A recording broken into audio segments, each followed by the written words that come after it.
যদি শুরু হলি তার সঙ্গে তাহলে কিন্তু এসব শব্দ চলে আসে।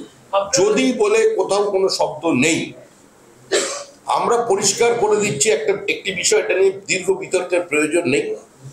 পশ্চিমবঙ্গ স্বচ্ছ ভোটার তালিকার মধ্যে দিয়ে পশ্চিমবঙ্গে অবাধ এবং শান্তিপূর্ণ নির্বাচন করাটা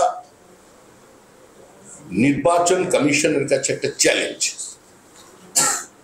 আর রাজ্যপাল, যিনি রাষ্ট্রপতির প্রতিনিধি হিসেবে এখানে থাকবেন,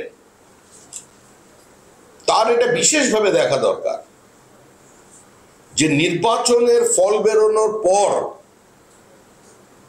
যাতে তৃণমূল কংগ্রেসের যারা চিহ্নিত বোমাবাজ আছেন বা যারা চিহ্নিত পুলিশ অফিসার আছেন, যারা প্রমাণ লোভের কাজ করছে, সিভিক ভলেন্টিয়ার্সের যে অংশ আছেন,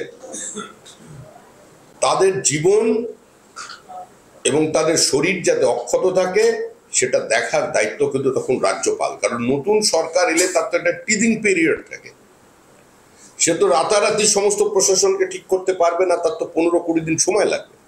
কিন্তু তার মধ্যে যাতে এরা আক্রান্ত না হয়, তার মধ্যে কোনো লিঞ্চিং এর ঘটনা যাতে না ঘটে, সেটা দেখার দায়িত্ব থাকবে রাজ্যপালের।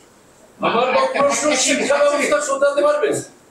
আপনার দাবি অনুযায়ী আপনারা যে সরকারে আসছেন, শিক্ষা ব্যবস্থাকে আগের জায়গায় ফিরিয়ে নিয়ে যেতে পারবেন? আপনার এই রাজ্য থেকে যারা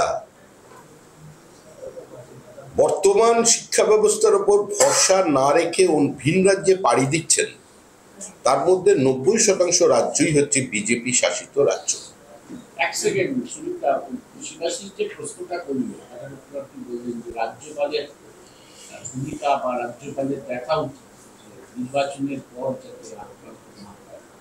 আপনারা কি মনে করেন যে বর্তমান যিনি রাজ্যপাল আছেন তাকে দিয়ে এই পরিস্থিতি মোকাবিলা করা সম্ভব? আমরা কোনো অবস্থাতেই কোনো সাংবিধানিক প্রধান, সাংবিধানিক ব্যবস্থা, যুক্তরাষ্ট্রীয় কাঠামো, সংসদীয় পরম্পরার সমালোচনা করা বা বিরোধিতা করা মনে করি না। মানুষের যে পারসেপশন তৈরি হবে সেটা মানুষ কথা বলবেন।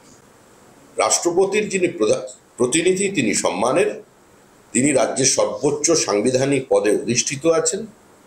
তিনি যেটা ভালো বুঝছেন, যেটা তার মনে হচ্ছে সেটা তিনি করছেন। তার ভূমিকা নিয়ে তো কথা বলবার কোনো অধিকারই আমার নেই। আমি কি করে কথা বলবো? কে রাজ্যপালের আগে ইলেকশন, মানে রাজ্যপাল বদল হবে কিনা সেই খবর যদি আমার কাছে থাকতো, তাহলে আমি 6 নম্বর মুরলীধর সেনে বসে থাকতাম না। আমি ওই নিউ দিল্লির যে নতুন বিজেপি ভবন তৈরি হয়েছে ওখানেই আমাকে পেতেন। दादा एक सवाल है।